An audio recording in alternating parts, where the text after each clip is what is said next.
పండిత రమాబాయి. అదే మరాఠవాడ ప్రాంతంలో ఒక పండిత రమాబాయిని మన వాళ్ళు లేపారు పైకి. ఆమెను కష్టపడి చదివించారు. ఆమె చదువుకుని ఆమె మంచి దాన్ని ఏమంటారు విద్య కలిగిన తర్వాత నాలాంటి బాలికలు ఎంతో మంది వితంతువులు అయిపోతున్నారు, బాల్య వితంతువులు అయిపోతున్నారు, వారిని నేను చేరదీయాలి అని అనుకుంది. చేరదీయాలని అనుకుని ప్రజలను సమీకరించింది. ఆమె ఎన్నో ఆశ్రమాలు బాలికల కోసం పెట్టింది.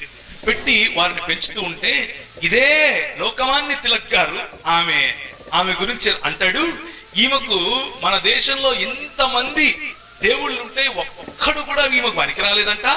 ఆ యేసుగాడు ఒకడు వచ్చాడు, ఆడంటే ఫుల్ రొమాన్స్ ఈమెకి. ఇట్లే రాశాడు, నేను సొంతంగా చెప్పట్లేదు, ఆయన రాసిందే మైండ్లో పెట్టి చెప్తున్నాను. యేసుగాడు కూడా వచ్చాడు, ఆడంటే ఈమెకు రొమాన్స్, అందుకు ఆడతో లేచిపోయింది అని రాశాడు. ఇది వాళ్ళకు ఉన్నటువంటి భావజాలం. ఇది విభజించి పాలించే భావజాలం. ఇదేంటి ఇంట్లో పక్కింటి వాళ్ళకి చెప్పాడు అనుకుంటారా? కాదు. మొన్నటికి మొన్న ఏమార్చే మతం అని ఏబిఎన్ ఆంధ్రజ్యోతి రాసింది. 5 రోజులు వరుసగా హెడ్లైన్స్ వేసింది, గుర్తుందే? ఆ విధంగానే ఈయన హెడ్లైన్స్ లో రాశాడు. ఈ పండిత అంట, దీనికి పండిత అని పేరు ఎవరిచ్చారు, ఏం చదువుకుందని పండిత ఇచ్చారు, అందుకనే మేము పోరాడుతున్నాం, స్వరాజ్యం నా జన్మ హక్కు అన్నాడు. ఏంటా స్వరాజ్యం? మనుధర్మ శాస్త్రం రావటం స్వరాజ్యం. బ్రిటిష్ వాడు పోవటం కాదు స్వరాజ్యం. ఈయన దృష్టిలో మనుధర్మ శాస్త్రం రావటం స్వరాజ్యం. ఏంటా మనుధర్మ శాస్త్రం? స్త్రీకి చదువెందుకు, లోపల ఉండాలి. స్త్రీకి ఎక్కువ చదువు చెప్తే ఇదిగో ఇట్లా పండిత రమాబాయి లాగా తయారవుతుంది, మిగిలిన వాళ్ళకి కూడా చదువు చెప్తారు. శూద్రులకు చదువు ఎందుకు? ఏం పోయింది మీకు? మతిపోయిందా? ఎందుకు చెప్తున్నారు మీరు చదువు చెప్పొద్దు. వాళ్ళకి ఏం నేర్పించాలా?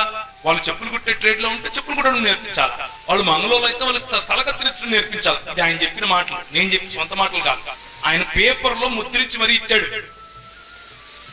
కేసరి పేపర్ పేరు. ఇది ఈ దేశంలో బడుగు బలహీన వర్గాల పట్ల జరుగుతున్నటువంటి దాడి. ఆ సమయంలో వారి ఇళ్ళు, వారి వాకిళ్ళు, వారి సంస్కృతులు, వారి దేశాలు విడిచిపెట్టి ఈ దేశానికి వచ్చి మొట్టమొదటి న్యూస్ పేపర్ ఈ దేశానికి ఇచ్చింది మన వాళ్ళు. మొట్టమొదటి కళాశాల ఇచ్చింది మన వాళ్ళు. మొట్టమొదటి స్కూల్ ఇచ్చింది, మొట్టమొదటి బాలికల కళాశాల మనది, మొట్టమొదటి ప్రసూతి విభాగం మనది. అందుకనే వీరి పేర్లన్నీ చెప్పుకుంటూ వస్తున్నాను.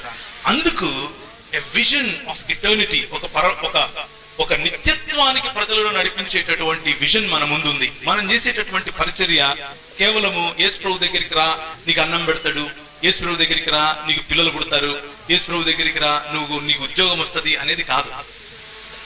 అలాంటి సంకుచితమైన భావజాలం